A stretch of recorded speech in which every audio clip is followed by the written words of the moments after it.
마가복음 1장 4절로 5절 말씀입니다. 신약성경 52면 마가복음 1장 4절로 5절 말씀 보시겠습니다. 자, 우리 찾으신 줄 알고 자 시작. 세례 요한이 광야에 이르러 죄사함을 받게 하는 회개의 세례를 전파하니 온 유대 지방과 예루살렘 사람이 다 나아가 자기 죄를 자복하고 요단강에서 그에게 세례를 받더라. 아멘. 자, 우리가 마가복음을 3등분을 해보면은 서론, 또 본론, 결론이 나오는데 서론에서는 세례 요한에 대해서 이야기를 하고 있어요. 그리고 이 본론에서는 예수님의 공적인 사역을 말씀하고 있고, 결론에서는 예수님의 죽음과 부활을 말씀하고 있습니다. 이 마가복음의 주제는 뭐냐? 예수님은 구약에 예언한 우리의 메시아이다. 좀 어렵습니까? 다시 한번. 마가복음의 주제는 구약이 예언한 메시아이다. 구약이 예언한 구세주이시다. 그게 이제 마가복음의 주제예요. 그래서 예수님은 이 땅 위에 우연히 나타나신 분이 아니고 치밀하게 이미 구약에서부터, 아니 그전 창세전부터 하나님께서 예언하셨던 그 메시아가 나타나셨다. 이게 바로 이제 마가복음의 주제예요. 그래서 이제 그것을 증명하기 위하여 마가복음에는 많은 기적이 나옵니다. 근데 마가복음에 나오는 기적은 표적이라고 할 수 있어요. 표적. 기적과 표적은 뭐가 다르냐면은 표적도 기적인데 그 안에는 메시지가 있어요. 뜻이 있어요. 바로 예수님이 하나님의 아들이다. 그걸 나타내기 위해서 일으키신 기적이 표적이에요. 표적. 요즘도 세상에는 기적들이 일어나고 있잖아요. 우리가 눈으로 보기에, 또 우리가 듣기에도 세상은 기적이 있어요. 기적이 있어요. 그렇지만은 그런 기적들은 그냥 어쩌다가 한번 딱 일어나고 사라지는 그런 기적들이에요. 그런데 마가복음에 나오는 기적들은 표적입니다. 그래서 예수님이 하나님의 아들이시다. 그걸 보여주는 기적이 마가복음에 나오는 많은 표적들이에요. 그래서 마가복음에 보면은 구약의 말씀들이 많이 인용되는데, 가령 말라기 3장 1절 말씀, 만군의 여호와가 이르노라.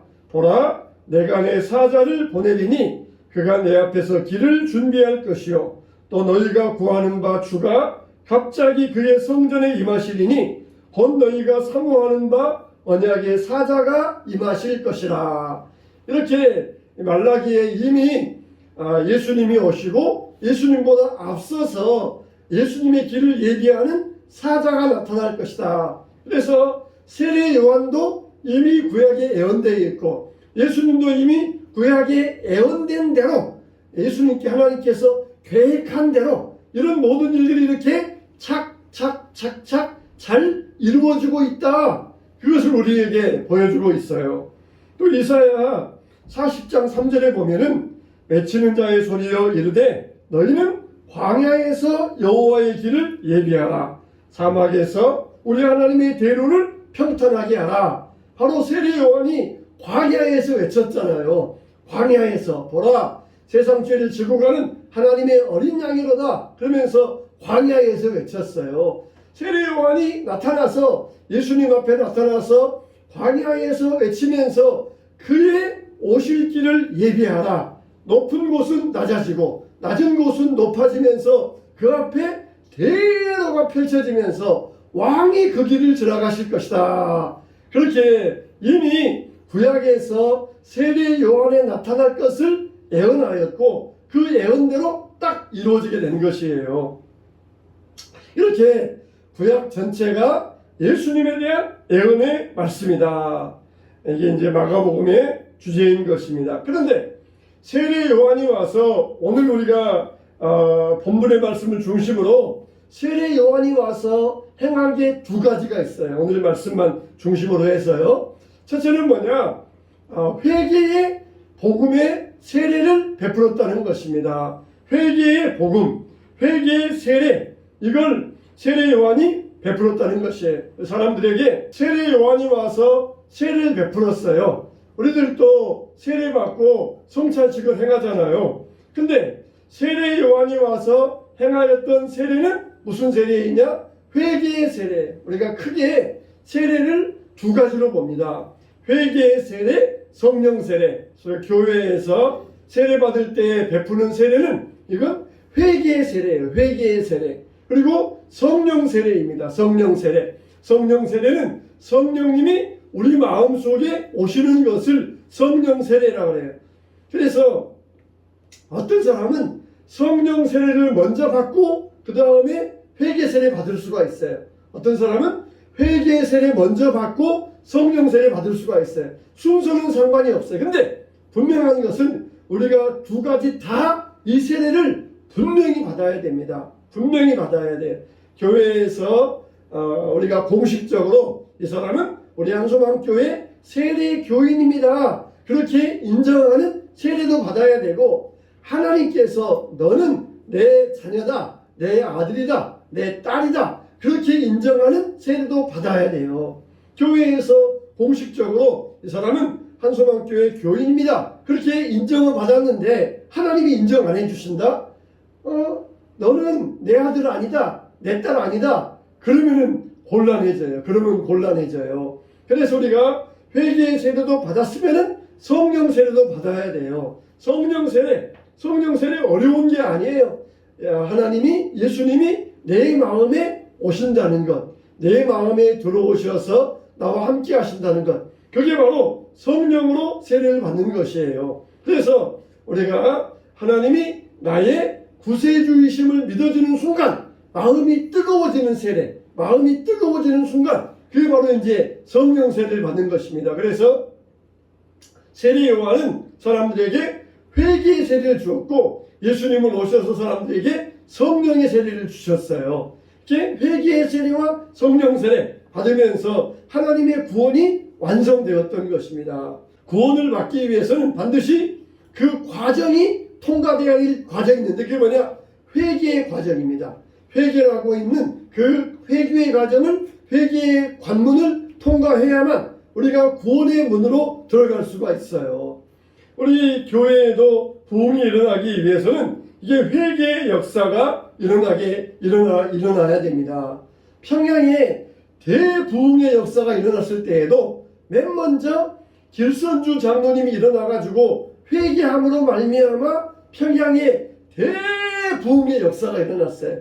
길선주 장로님이 사람들 앞에 와서 자기의 죄를 고백하면서 친구가 죽으면서 자기에게 돈을 맡겨주면서 이 돈을 내 아내와 자녀들을 위해서 사용해달라, 그렇게 나에게 친구가 맡겼는데 자기가 그 돈을 얼마간을 빼서 썼다는 것이에요. 그래서 나는 정말 친구를 배신한 악한과 같은 죄인입니다, 그렇게 고백했을 때 사람들 마음속에 성령이 임했어요. 그래가지고 너도 나도 회개하면서 나도 죄인입니다, 나도 죄인입니다, 눈물바다가 이루어지면서 평양의 부흥의 이 역사가 일어나게 되었던 것입니다. 그런데 우리가 회개하라 그러면은 어떤 사람들은 나는 별로 죄 지은 게 없습니다, 그렇게 말하는 사람이 있어요. 교도소에 가서 살인 강도한 사람들에게 죄를 회개해야 됩니다, 그러면은 차라리 쉬워요. 옛날에 지존파 사람을 죽여가지고 끔찍한 일을 저질렀던 지존파들, 처음에는 얼마나 포악한지 막 이 교도소에서 교도관들에게도 면허는 사람에게도 막 포악하게 굴었어요. 그러다가 집사님이 가셔서 하나님의 사랑을 증거하자 그 다음부터는 양처럼 온순하게 되었어요. 자기가 정말 어렸을 때부터 포악한 아버지 만나고 또 미술 시간에 미술 도구 준비하고 오지 않았다고 자기를 조롱하고 미워했던 그 선생님, 미워하면서 이게 분노가 쌓여가지고 사람을 죽이는 일에 이르렀는데 알고 보니까 자기가 죄인이었다는 것이에요. 자기가 죄인이었다는 것이에요. 자기의 죄를 깨닫는 순간 그 포악한 이리 같은 사람이 순한 양으로 변화되었어요. 그러니까 이런 사람들은 자기의 죄를 쉽게 깨닫습니다. 내가 사람을 죽이고 못된 일을 했다. 나는 얼마나 하나님 앞에 끔찍한 죄인인가. 그러면서 자기의 죄를 쉽게 깨달아요. 그런데 어렸을 때부터 별 탈 없이 교회 다니고 예수 믿고 그런 사람들은 자기의 죄를 쉽게 깨닫지를 못합니다. 나는 도덕적으로나 윤리적으로나 법적으로나 나는 별로 죄가 없다. 그렇게 생각하기가 쉬워요. 그러나 여러분, 큰 바위덩어리도 물속에 던지면은 가라앉아요. 모래 한 알갱이도 물속에 던지면은 가라앉습니다. 죄는 다 똑같은 죄예요. 죄가 크고 작고가 있는 게 아니라 하나님 앞에서 죄는 다 똑같은 죄. 여러분, 병 중에도 우리가 드러나가지고 아는 병은 무섭지 않습니다. 그런데 속에 있는 병, 이게 무서워요. 우리의 죄도 마찬가지입니다. 드러나가지고 다른 사람들이 볼 때 저는 정말 큰 죄인이다. 그렇게 드러난 죄인은 쉬워요. 그 죄를 빨리 회개하고 돌아서는데 속에 있는 죄들, 그게 죄인지 알지 못하고 지내고 있다가 이게 어느 순간에 팍 터져버리면은 그건 정말 죽을 병에 이르고 마는 것이에요. 암이 왜 무섭습니까? 암이라는 것은 통증이 없어요. 고통이 없어요. 완전히 나중에 꽉 차가지고 죽을 때 되어서야 암이 통증으로 나타나요. 암은 소리가 없습니다. 통증이 없습니다. 그러니까 암 걸린 사람도 나는 안 아프다. 나는 건강하다. 그래가지고 살다가 나중에 병원에 가서 암을 진단받으면은 그때 가서는 더 이상 손을 쓸 수 없는 그런 단계가 되어버립니다. 올해 저의 이 친구 한 명도 암으로 죽었어요. 그래서 참 많이 안타까웠는데 이 친구도 일을 많이 하는데 평상시 친구들이 만날 때마다 이 자네 아무개 목사 건강 조심해야 돼. 항상 건강해야 돼. 건강관리 잘해야 돼. 자신했습니다. 나 건강해. 난 괜찮아. 난 건강하단 말이야. 그렇게 자신했어요. 근데 나중에 보니까 담도암이 와가지고 이제 나중에는 손을 쓸 수 없을 지경이 됐다가 그리고는 몇 개월 지나지 아니하여서 세상을 떠나고 말았어요. 정말 이와 같이 소리 없는 병이 무섭습니다. 우리 죄가 그와 같은 거예요. 정말 나는 죄가 없습니다. 나는 잘못이 없습니다. 그렇게 자신하고 살다가 어느 순간에 죄로 말미암아 넘어지게 되는 그런 경우들이 있어요. 그러니까 하나님 앞에 우리 모두는 다 죄인이라는 것입니다. 엄마 뱃속에서부터 교회를 다녔던지 어려서부터 예수를 믿었던지 상관이 없이 우리 모두는 다 죄인이라는 거예요. 그 죄를 인정할 수 있어야 됩니다. 죄는 뭐가 죄예요? 죄라고 하는 것은 하나님과 분리된 생활, 이게 죄예요. 이게 죄. 하나님을 떠난 것, 이게 죄입니다. 그래서 로마서 3장 23절에 모든 사람이 죄를 범하였음에 하나님의 영광이 이르지 못하더니 그랬어요. 하나님의 영광을 위해서 살지 못한 것, 그게 죄라는 거예요. 죄라는 거예요. 너희는 먹든지 마시든지 무슨 일을 하든지 하나님의 영광을 위해 하라 그랬는데 하나님의 영광을 위해 살지 못한 것, 그게 바로 죄라는 거예요. 죄라는 거예요. 그래서 사람들과 미워하고 시기하고 하나님의 영광을 위해 살아야 되는데 하나님의 영광을 가린 것, 그게 바로 죄라는 거예요. 죄라는 거예요. 그래서 우리 모두는 하나님 앞에서 죄인인데 오직 예수 그리스도의 보혈의 피로만 우리의 죄가 용서받고 깨끗함을 얻을 수 있다는 것이에요. 세례 요한은 물로 세례를 주면서 사람들을 회개시켰어요. 그래서 어떻게 해야 됩니까? 그럴 때 너희들의 잘못된 생활을 버리고 새로운 생활을 살아라. 그러면서 사람들에게 구체적으로 새 생활 살 것을 일러주었던 것이에요. 회개라고 하는 것은 하나님께로 방향 전환이 회개입니다. 죄는 하나님을 떠난 삶, 이게 죄이고 회개는 하나님께로 방향을 전환하는 것, 이게 회개예요. 탕자가 아버지 집을 떠났다가 회개하고 아버지 집에 돌아옵니다. 그게 회개예요.